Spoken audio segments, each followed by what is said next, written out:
You've come to the right place if you're looking to create, launch, and scale a high-value online training program. I'm your guide, Chris Badgett. I'm the co-founder of LifterLMS, the most powerful learning management system for WordPress. Stay to the end. I've got something special for you. Enjoy the show. Hello and welcome back to another episode of LMS Cast. I'm joined by two very special guests. We've got Hans and Donata. They're from Termageddon. That's TERMAGEDDON.com, which helps you stay compliant with your terms and conditions and privacy policy. Super important, whether you're building a website for yourself or you're a WordPress professional that creates websites for clients. We're going to geek out on some legal, some privacy, some terms issues, and demystify and help find a way forward. Welcome back to LMS Cast, you two. Thank you, Chris. Glad to be here. Yeah, I'd imagine everyone listening couldn't be more excited to learn about website policies today. So I think you guys make it fun, and it is actually super important. I remember the first time I had to create a privacy policy or a terms and conditions. I went to like a famous internet person that I was sure had a lawyer and just kind of modeled theirs or whatever, but that's not the way to do it. I guess before we dig into the details, what is Termageddon? And we'll kind of tour around these issues of legality and privacy.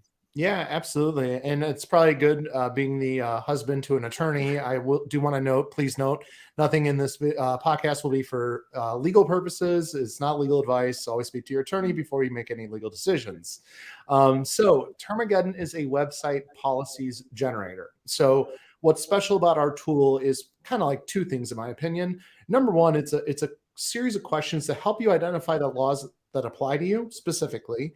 And then the questionnaire adapts to provide the disclosures you specifically are required to make under your own policies. You then, after you generate your codes with Termageddon, you copy and paste our codes into your website. And that's what allows us to push updates whenever new disclosures become required. A lot of people are surprised to hear that additional updates need to be made to a privacy policy, but that's simply the world we live in. 3 days ago, at the time of this recording, yet another state passed a U.S. privacy law that could require website owners to make new disclosures in their privacy policy. So I like to think of Termageddon as a strategy to keeping your policies up to date over time with newly required disclosures, helping you avoid fines or lawsuits.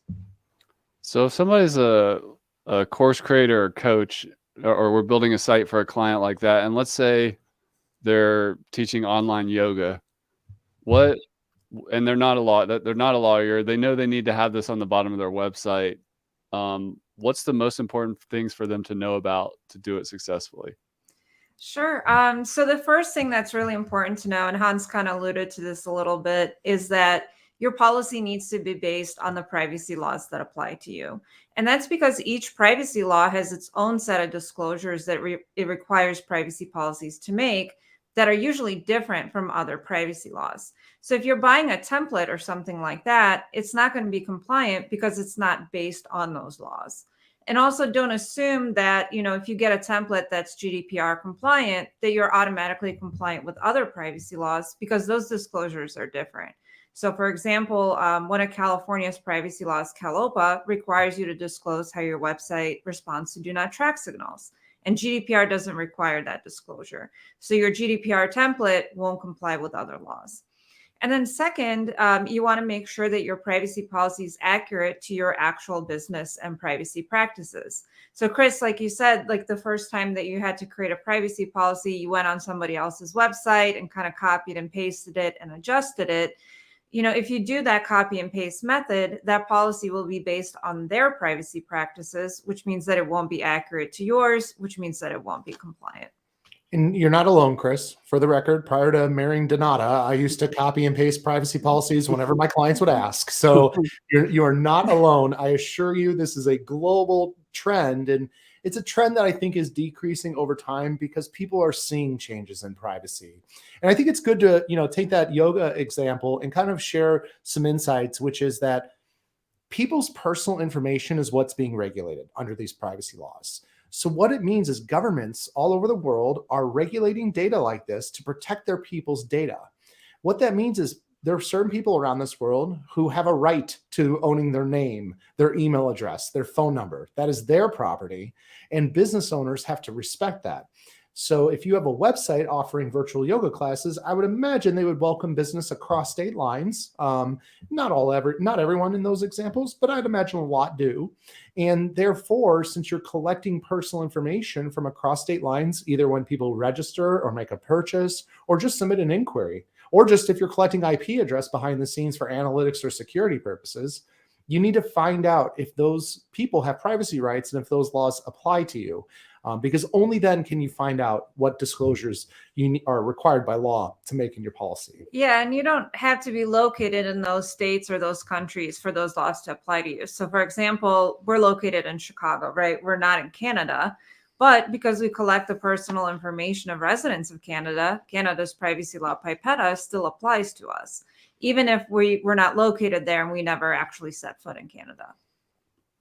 So can you speak a little more to the whole jurisdiction or location thing? If let's say we're in the United States, there's the states of the United States, and then there's other countries. How do we think about and we want to sell our courses and coaching programs and online learning all over the world. How do we think about, it seems a little overwhelming to be compliant everywhere.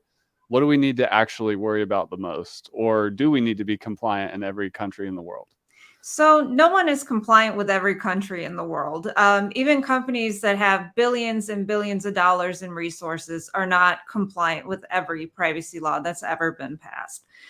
So I don't think we need to think about it that way. I think we really need to think about whose information are we collecting? So like who's submitting forms on the website, who's being tracked through analytics or similar services, and where we're doing business. So again, going back to the yoga studio, let's say I have Stripe and I can see that 50% of my customers come from the United States, 25% come from Australia, and 25% come from the UK. Well, I can clearly know that I'm doing business in those areas because I'm receiving transactions from there. So I should make sure that I'm compliant with those laws, at least to begin with. And I think when it comes with jurisdiction, a lot of people are confused about that because they think, well, I've never been to California, let's say, right? Why would their privacy law apply to me? Or how could they get to me if I'm located in Chicago and not in California? Well, when you're doing business in certain states, so for example, I have transactions with consumers from California, or I'm targeting those residents, or I'm keeping their personal information, things like that, I'm actually interacting with that state. And that's sufficient to provide jurisdiction, because if you have revenue from that state, or you have visitors from that state, that's sufficient to establish a connection usually. That's awesome. Let's talk technicality. So somebody fills out the form so that Termageddon can figure out the right policy to generate. How does it actually end up on the WordPress website? Is it create a shortcode, a block or something? Like how do they get it on there? And then, and you're saying it stays up to date as you update the underlying data set? Yeah, so after you go through the questionnaires, each policy has its own JavaScript embed code. That's a lot of fancy talk for something you just simply copy and paste into the body of your policy pages. And that is what allows your website visitors to visit your privacy policy page on your own website. And sure enough, the privacy policy will populate. But behind the scenes, that data, that content is coming from Termageddon. So we control what that content says. And I don't mean to sound like a control freak. You can fully customize it however you wish. But why that's important is so that when new laws go into effect, like the 4 new laws going into effect in 46 days at the time of this recording, we are able to notify our customers of the changes, ask any new questions that need to be answered, and then push the updated disclosures directly to the client sites just in time for when governments can start enforcing the law.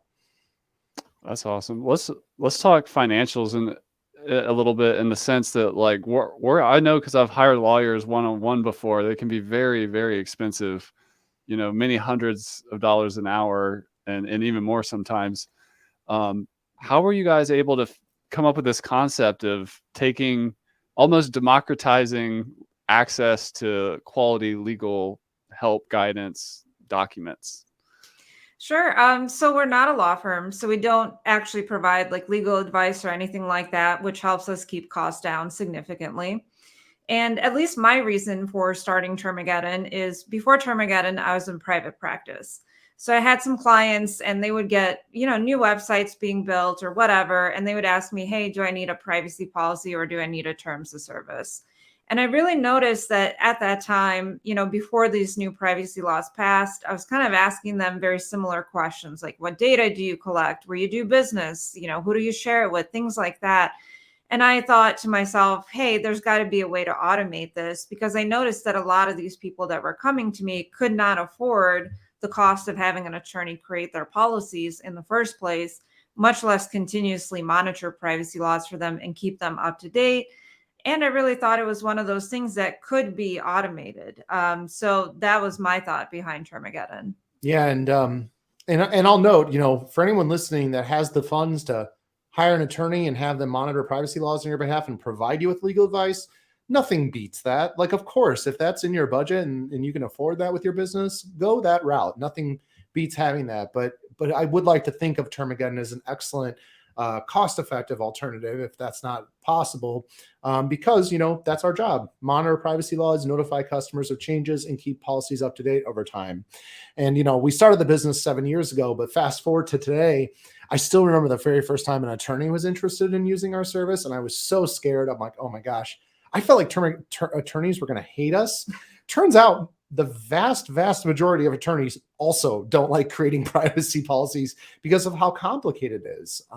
We've had people come to us that were quoted $60,000 to comply with 12 international privacy laws, something that they can do in Termageddon in 45 minutes. And the attorney said a 6-month turnaround. So they went with Termageddon, they got their policies drafted, and they even shared access with their attorney who reviewed it and had 0 edits. I think like one thing that we've really I've enjoyed is that we are attorney friendly. To be honest, I thought attorneys were going to hate us, but yeah, they like us too. So that's been nice. We have a lot of law firms using our service, which has been great. And, if you still want to use Termageddon and a lawyer, you can do that. You can create your policies with Termageddon, share the license with your lawyer, have them review it, which is significantly cheaper than drafting something from scratch too. That's awesome. Let's assume somebody's watching or listening to this that is newer to online business, WordPress. Maybe they missed the big GDPR wave that came maybe 4 years ago or so. Can you kind of set the stage of what that was, why it's still important? And I just want to note, like with a learning management system, you're definitely collecting user information. There's all kinds of their data on your website. And I just want to state that WordPress and LifterLMS is GDPR compliant. People can disappear in the correct ways if they want to request to be removed from your platform, which is a really cool innovation. And I actually really value the intent behind privacy laws, even though they can be a pain to deal with. But what was the whole GDPR thing, and how is it still relevant today for those that have never heard of it or kind of forgot about it? Yeah, and Chris, you shared a whole bunch there that I couldn't agree more with you on. And for anyone listening that's concerned, LifterLMS collects data, or my LifterLMS system collects data. Collecting data is a totally normal thing that any business, I can't think of an example where a business can run a business without collecting people's data. Like, you got to get paid somehow, so there's nothing wrong with collecting data. What's happening is people are getting privacy rights, where we as business owners have a responsibility, a legal obligation to make specific disclosures within our policies to respect their privacy and comply with applicable laws. And although there's been privacy laws for decades now, what really got people kind of turned up a little bit was GDPR, the General Data Protection Regulation, which protects the personal information of residents of the European Union or European Economic Area. And I think the reason why this caught people's attention was, well, for number one, they enforce it quite regularly. A lot of people think it's just Facebook getting fined what was it last week? 1.3 billion. 1.3 billion last week. But actually, there's one-person companies being fined 5 figures, 6 figures for non-compliance too. So I think the fact that they are enforcing it at an increasing rate caught people's attention, but also the broad-reaching nature of Europe's privacy law. that privacy law, obviously if you're located in Europe and offering goods and services to people in Europe, you obviously have to comply with the law. But for people outside of that country or outside of that continent, that law can apply to you the moment you start tracking or monitoring the behavior of a resident of the EU. Or offering goods or services That's in the true. EU, yeah. But the monitoring or tracking in particular, I think, has really caught people's attention because everyone's all of a sudden like, well, I have a website. Like, in theory, someone from Europe could come there. Do I have to comply with the law? It's like, well, if you're tracking them, yeah. And that broad-reaching nature is really what I think caught people's attention, in the fact that people are getting privacy rights, and now we as website owners have to deal with it. And I personally think regulations. I'm not a huge fan of regulations, but privacy rights are something I'm a big fan of. I do believe people deserve privacy rights. I certainly wish it was being done differently, but the reality is we as business owners just have a responsibility to respecting our website visitors' privacy rights. Yeah, and I think if I can clarify one thing about GDPR. So just because your website could accidentally, through no fault of your own, be accessed by someone in Europe, that doesn't mean that GDPR applies to you. So it's only if you offer goods or services there. So let's say you offered the website in French, or France is one of the drop downs on your address menu when people are entering payments, or you offer a tourism service in the EU, or you have like a special phone number that people from the EU could call. Or if you're tracking the behavior of residents of the EU, and that applies with services like Google Analytics, services like heat map tracking, things like that. So if you are using those services, GDPR can apply to you as well. What's a simple explanation of the difference between like what a privacy policy is? We've been talking about that a lot, but we haven't talked as much about terms and conditions. What are the two jobs to be done here? Absolutely. Yeah, good one. So a privacy policy explains to your website visitors what personal information you collect, who you share that data with, if you sell that data, and various other details regarding your privacy practices of your business. So in other words, a privacy policy helps you comply with privacy laws. A terms of service, otherwise known as terms and conditions, terms, I know there's another one in there. TNC, yeah, TOS. Yeah. But terms in general explain to users the rules of using the website. So unlike privacy laws that have you disclose exactly what they tell you to disclose, a terms is more so a means to limit your liability as a website owner. So terms I like for virtually any website, because you can have little statements in there like, hey, we offer links to third-party sites. We're not responsible when you click on one of those links. So if you click on that link and that site gets hacked and you get hacked, you can't come back and sue us. That one little statement is a good example of the countless statements you can add into a terms. But the reason why it's extra important for LMS systems is because terms can also explain your refund policy, your cancellation policy, if you do happen to ship anything, your shipping policy.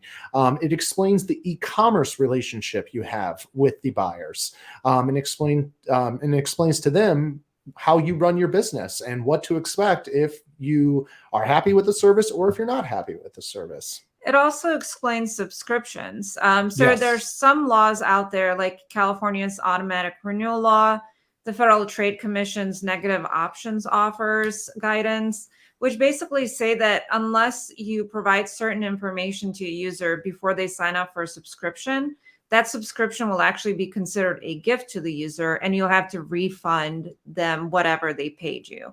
So if your course is something where somebody pays you once a week to get the course, or once a month, or whatever to get the course, you want to make sure that you have those disclosures within your terms of service regarding subscriptions, or it could be considered a violation of those particular laws, and then could be considered a gift to the consumer. So you'd have to refund them and they still get the course. So just to summarize that as simply as I can, privacy policies are to comply with privacy laws. Terms of service are to comply with consumer protection laws and to help avoid you from getting sued from your website.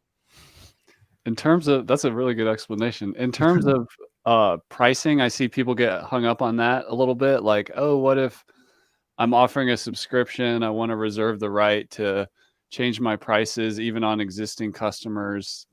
How do we think about pricing in terms of terms and conditions? Because most people change their prices over time, and they're allowed to do that. Yeah, what would you say to that? So terms of service can say that you reserve the ability to change your prices, or to correct incorrect prices. So let's say you were putting a price on a course and you forgot to add a zero. You have the right to correct that price to the right price if you make a mistake, or to change your prices over time. That's not something that's unnatural or not normal in a course of business. Businesses always change their pricing or change their pricing models or the different packages that they offer. That's totally normal. Just make sure to notify people before you do it. Can you speak to, I see you have automatic updates and email notifications as a type of document, but I think people get hung up a little bit around email itself, like, the unsubscribe laws, but what about transactional email, like a receipt email? And when do I have the right to email somebody or put them on an email list and all this kind of stuff? How does email fit into all this? So it really depends on the privacy laws that apply to you. So each law has different criteria for what you can email and what you can't. But generally speaking, so you have two types of email. So the first type of email is the transactional email, right? So if I create an account with someone and I want to reset my password, they have to send me an email to reset that password. Or I have a payment that's coming up, they have to be able to send me my invoice, right? Those types of emails should be separated from all other kinds of emails. And the other kinds of emails, what we would consider marketing emails, right? So those are the ones where usually you would have to get consent. So under most privacy laws, you have to get consent to send email marketing to people. And what that means is, having people agree to your privacy policy, or having people or having people select and agree to receive promotional emails, right? And those two choices are usually separated, and the user can click to agree. Don't do opt out. So if the box is pre-checked, that's a problem because the user never actually consented. You just pre-check the box for them. So make sure that the boxes are unchecked by default, and make sure that you are actually respecting their choice. So if they didn't opt in to receive emails, don't send them the emails. If they opted out or unsubscribed, don't send them emails. And all emails at the bottom should have an unsubscribe button. And that button should not be hidden. So don't hide it behind a background that looks the same as the font for the unsubscribe. A lot of companies do that. Please don't do that. And then when somebody clicks unsubscribe, they need to be actually unsubscribed, or taken to a page that allows them to unsubscribe, and make sure that those options are very clear and easy to understand. We were at Disney World because we went down there for an event, and it included tickets to Disney World. So we went there. Well, first off, they take your fingerprint ID, which I find very concerning. To enter a theme park, I don't feel like I need to provide my fingerprint identification. But aside from that fact, once we got done, I started receiving emails from Disney World, and I unsubscribed, and then I unsubscribed again and again and again. And eventually I filed a complaint with them. I was like, look, like, please stop. Like, I don't, yeah. I'm not your demographic. Like I just happened to go there because of an event. And I think it was like 7 days after I submitted that request, I stopped receiving the emails. But that's the type of annoyances that we're talking about here. That's the type of stuff that no one likes. I don't think anyone loves spam emails. I have yet to meet anyone except those YouTubers who like stalk spammers. I don't know if you've ever seen those are, Can I go on a tangent real quick? Sorry. So this makes me think of something. So Google was recently fined. They settled a case for $39.9 million with the state of Washington. And this wasn't under any privacy law. This was under Washington's Consumer Protection Act, which is a consumer protection statute. And what happened was that Google continued to track people's location even after people said no. So I guess in Google accounts, and I recently read this lawsuit, which was just fascinating. In Google accounts, if you want to opt out of location tracking, there's 3 different places to do it. And if you turn off location history in one place, you're still being tracked on your device, even though you're not tracked on your account, which consumers did not understand. So basically, they got fined for violating the consumer protection statute for continuing to track people even after they said they don't want to be tracked. And I think the same thing can be applied to email marketing. You know, if people want to unsubscribe, they shouldn't have to go to 3 different places to unsubscribe. It should just be one place. And then once you unsubscribe, you don't get the emails anymore. And there's nothing wrong, for the record, everyone, there's nothing wrong with sending emails. Sending relevant emails are great and valuable. You know, what we're talking about here is just making sure you send emails to people who've opted in and asked to receive emails. I mean, not to mention, those are probably your higher caliber customers or leads in the first place. So something to take into consideration. There's a funny thing that I see happen in the subject matter expert industry, particularly in certain niches like finance, health and fitness type stuff, where like at the beginning of this show, we gave a legal disclaimer, like none of this is legal advice.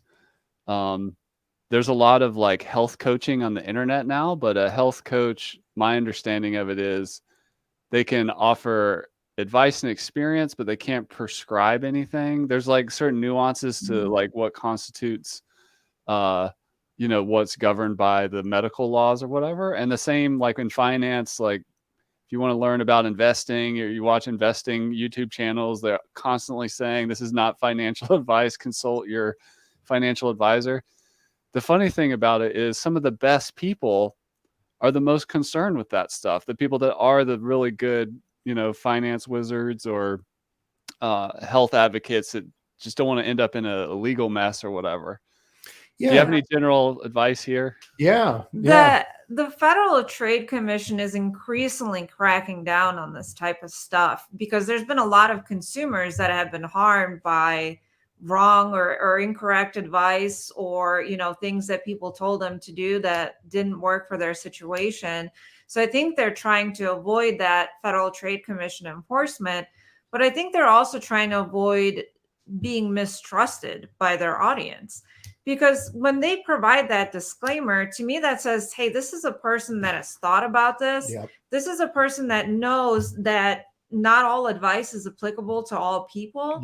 And this is a person that takes this seriously. And I think that helps establish trust with their audience as well, at least for me. Maybe I'm different because I'm a lawyer, and Hans, you have like a different opinion on this? No, I completely agree. When I see someone give a disclaimer, I actually am already off to like, okay, this person's at some level of professionalism already. And then, you know, I hear them out, but the reality is, you know, things, especially with like live podcasts, something could be shared that was not 100% like the most accurate statement, and people could misinterpret it and then go do something that harms themselves or their business. And that's the type of stuff I think experts try to avoid from misconstruing, like having people think, oh, I now understand everything about every privacy law under the sun, for example. Like that's impossible to do in 1 hour. Yeah, because every single piece of advice doesn't work for every single person. Like if we say, hey, you need to be compliant with GDPR, yeah, that applies to mostly everyone. But what if you don't need to comply with GDPR? Like the law doesn't apply to you. Well, then that doesn't apply to you, right? So or the fact that CPRA under certain circumstances require you to have a toll-free telephone number to opt out of the sale of information. Like that one little detail, it's super required for the people who are required to disclose it. But if it doesn't apply to you, why stress the person out and having to go get a retail phone number? Yeah, exactly.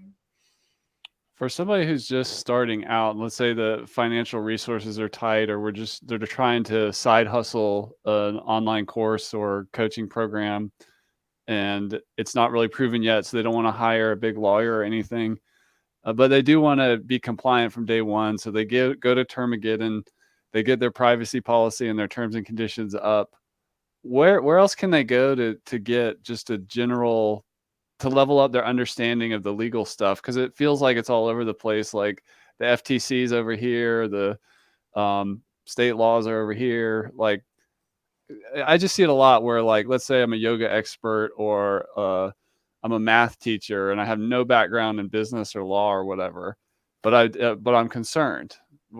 So not like where do I start just to make sure I can launch and not be worried like I'm making some huge legal problem?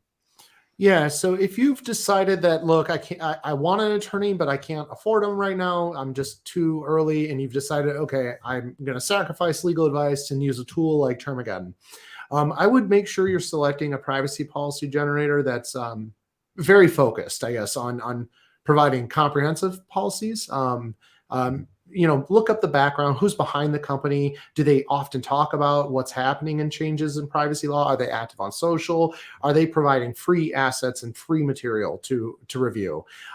So our blog, for example, is a great resource. I think I mentioned it earlier in this call, but Montana passed their privacy law 3 days ago. We had the compliance guide up that day because we've been monitoring it since its beginnings. Yeah, we have a lot of compliance guides that kind of break down the basics of each law, which can be very helpful. And then we also dive deeper into some other kind of more nuanced topics within the blog as well. Yeah. I think if you're, so, that'd be a great place to start, termageddon.com on our blog. Another great resource is the International Association of Privacy Professionals, IAPP.org. So they have a lot of white papers, trackers, as well as a news source. So they collate all of the privacy news, and there's a lot of them, which can be pretty overwhelming. But I would recommend heading to their resources tab, where they have a lot of these types of resources, which can be very helpful as well. Yeah, good recommendation. How do you guys at Termageddon stay up to date? Because it seems like it's hard to have like 50 states and other countries, all this stuff. Like, how do you do it? It's me the whole time. It's just me doing it. No. You do literally none of it. So a couple different places. So we use a service called LexisNexis StateNet, which is kind of like Google Alerts for bills. So we can set our topics. So like, for example, one of them is privacy policy. So whenever a bill is proposed that has that text, it sends me an alert, and then I can track it throughout the legislative cycle. That's a really great resource. I also use the IPP as well as Legiscan, which is another bill tracker. And then also I keep track of bills through help with my colleagues at the American Bar Association and the Chicago Bar Association as well, where we frequently talk about privacy laws. So it comes from a lot of different sources, but the main source of alerts is LexisNexis StateNet. Yeah. And Donata will never share it, but she's the chair of the American Bar Association's e-privacy committee. So 500 privacy attorneys report to her. It's a great time. So yeah, we try to work together to stay up to date with all of this stuff, because it is a lot to stay up to date with. It's wild. Could you touch on that point one more time that you made earlier about how to think about location or nexus? Like, if we live here but our customers here, how do we know, like, they can view if they're viewing our website, we don't necessarily need to comply, but if we're actively doing business, can you just explain that? Like, so it's called availing yourself of the privilege of doing business or having a connection with a particular state. So if you have a connection to a state, so let's say you have customers that are located there, or people from there have submitted their personal information to you. So let's say they submitted their email to an email marketing list, and you're actively trying to sell things to them, or you're tracking them on your website. So you're collecting their data to track them. That would be sufficient, usually would be considered sufficient connection to a particular state. So most privacy laws will apply when you do business in a particular state. So that means you're taking advantage of their infrastructure, their customers, their residents to make money from that, right? So that's usually a sufficient connection to establish jurisdiction, which means that you could get fined for those particular laws. I think a lot of people are like, well, I don't care if Europe tries to find me or something like that. And I'm like, why do you want to live your life where you can't travel to a certain part of this world because there's a fine out for your business? Like, why? Like, I think a lot of people try to avoid privacy rights because it's stressful, and I get that. But I think there has to be some kind of acceptance eventually where people understand that, like, these regulations are here. If anything, there is a lot more coming. And it's like, for those who embrace it, like, what you're going to be doing as a result is respecting your website visitors' privacy rights, demonstrating professionalism, and continuing to offer the same type of marketing and lead generation that you currently have in place. You're just doing it with best practices in mind. So, well, actually, if I can add a couple things there. So fines are not the only tool that regulators have at their disposal. So they can also make you delete the data and anything that you've derived from that data. So let's say I have an email marketing list of 100,000 people, and 90,000 of those were obtained in violation of certain privacy laws. well, they can ask me to delete that 90,000 and I would have to delete it. And then two, as well, I think it goes into the idea that if you were to sell your business, right? So a lot of people start a business with the idea that eventually they would sell it and not, work there till their dying day. I know there's some of us that are like that, but others aren't. But one of the things that the company buying you will do as part of their due diligence is say, hey, were these customers obtained legitimately? And if you can't prove that they consented to that, well, then the value of your business goes down as well. Because if they're buying a list of 10,000 customers, but they can't email any of them, that value Then goes there are down. no customers. So that's something to think about as well. It's a good call. This is great. For those out there listening, if you're thinking, I want to protect my business from fines and lawsuits in 30 minutes with Termageddon, what should they do next? Well, yes, I guess as a salesperson, I'd love to put in a delicious plug to the business. But yeah, so Termageddon is $99 a year. It includes a full set of policies, a cookie policy too, a cookie consent solution, and an end user license agreement. But that tends to not be needed for the typical LMS user. $99 a year. I do want to note we exercised our own terms rights, and our pricing is changing to $119 a year starting July 1st. So look, if you're meaning to get around policies and you are wanting to get set up with Termageddon, then I would recommend checking us out before July 1st, before our price goes up $20 a year. At least your first year will be discounted. Yeah, that's how it works. Thank you so much. I just want to say thank you. This is so needed. Any serious LMS site needs to have a privacy policy and terms and conditions. It's not really negotiable.